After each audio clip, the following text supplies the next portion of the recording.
जो तस्वीर है ये मैं वॉशिंगटन में खड़े होकर दिखा रहा हूं, लेकिन हर हिंदुस्तानी को देखनी चाहिए। और इस तस्वीर के बहुत बहुत बड़े मायने। मैं एक मैदान में खड़ा हूं जहां अगर आप दूर तक देखेंगी सिर्फ और सिर्फ ऐसा लगेगा सफेद चादर बिछी हुई है। क्या है ये सफेद चादर? हमने कभी नहीं देखा ऐसा। ये दरअसल अगर मैं आपको दिखाऊं, ये झंडे हैं। और ये जो झंडे हैं वो अमेरिका में कोरोना से हुई एक एक मौत की गवाही दे रहे हैं। एक एक झंडा जो लोग यहां कोरोना से मरे उनके लिए लगाया गया है। और अगर आप इस तस्वीर को देखेंगे तो आपको समझ में आएगा कि भारत में जो जलती चिताएं दिखाने वाले लोग थे, उन्होंने इस तस्वीर को क्यों नहीं दिखाया? उन्होंने क्यों नहीं बताया कि अमेरिका में भी वही हुआ और उससे ज्यादा भयावह हुआ जो भारत में हुआ? उन्होंने क्यों नहीं बताया कि अमेरिका, जिसके पास इतना पावर है, इतनी शक्ति है, इतना इंफ्रास्ट्रक्चर है, वो नहीं रोक सका लोगों को मरने से? लेकिन भारत में जलती चिताओं की तस्वीरें खींचकर इंटरनेट पर डॉलर में बेचे गए, उसका तमाशा बनाया गया। आपके अपने, हमारे अपने जो मरे उनकी मौत का तमाशा बनाकर छोड़ा गया, उस पर पॉलिटिक्स की गई। इस पर क्यों नहीं हुई? मैं पूछना चाहता हूं। इस एक एक झंडे को देखिए, इस दूर तक फैले झंडे को देखिए, उन मौतों को लेकर क्यों सवाल नहीं हुआ? और वो इसलिए नहीं हुआ क्योंकि जब आप ये कहते, जब आप ये बताते कि अरे दुनिया में ये हो रहा है और भारत में जो हो रहा है वो उससे अलग नहीं है, तो वो दर्द एक हो जाता।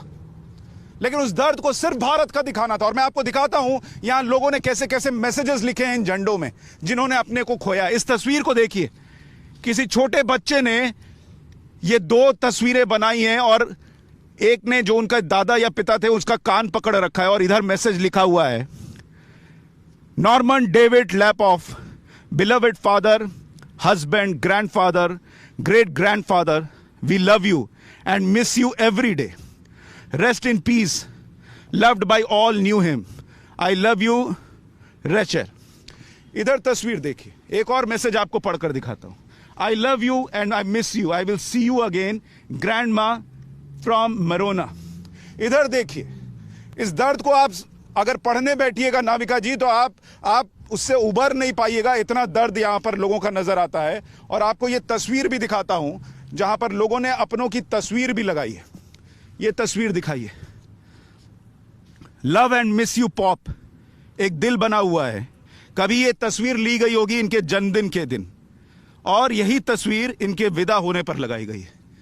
मैं पूछता हूं, और पूछना चाहिए, चर्चा करनी चाहिए कि भारत की जलती चिताओं पर चर्चा करने वाले, वो विदेशी मीडिया, वो भारतीय मीडिया, वो रात के 9 बजे शो खोलने वाले कि भारत में क्या हो रहा है। हम ये नहीं कह रहे दर्द कम था भारत का। हम ये नहीं कह रहे कि जिन्होंने अपनों को खोया उनका दर्द कहीं से कम है। हम बस ये कहते हैं कि ये दुनिया में हुआ और दुनिया में हमसे ज्यादा हुआ। ये तस्वीर देखिए, ये जो मॉन्यूमेंट बनाया गया है, ये आसमान को छूता है उनकी याद में जिन्होंने अपनों को खोया है। ऐसा लगता है जैसे सीधे आसमान में चला गया और सीधे जो ऊपर हैं उनसे संपर्क कर रहा हो। क्या ये सम्मान, क्या ये स्नेह, क्या ये आखिरी यादें, इसी सम्मान के साथ अपनों को संजोने का मौका नहीं मिलना चाहिए था भारत में? क्या उनको मौका नहीं मिलना चाहिए था कि शांति से बैठे और सोचे हुआ क्या? अगर सिर्फ ऑक्सीजन के सिलेंडर, आईसीयू बेड्स, दवाएं और वैक्सीन जिंदगियां बचा रही होती कोरोना से, तो अमेरिका के अंदर यह नहीं होता। यह सुपर पावर अमेरिका की तस्वीर दिखा रहा हूं, और जिनकी आंखों में वो जलती चिताओं की तस्वीर भारत में बसी हुई है, उससे ज्यादा आग, उससे ज्यादा तपिश, उससे ज्यादा जलन, उससे ज्यादा दर्द इन झंडों में है। और मैं दिखाता हूं आपको, वहां देखिए ऑफिशियल आंकड़ा लगा हुआ है। इन अमेरिका, रिमेंबर, 6,78,584, 6,78,584 लोगों की जानें गई।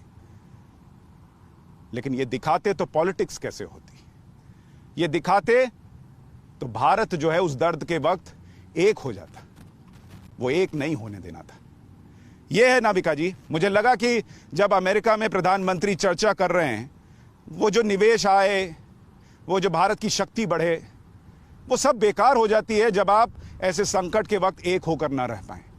वो एकता, वो एक देश की भावना जो है वो तभी आती है जब आप ये देखकर समझते हैं कि आपके साथ धोखा हुआ था।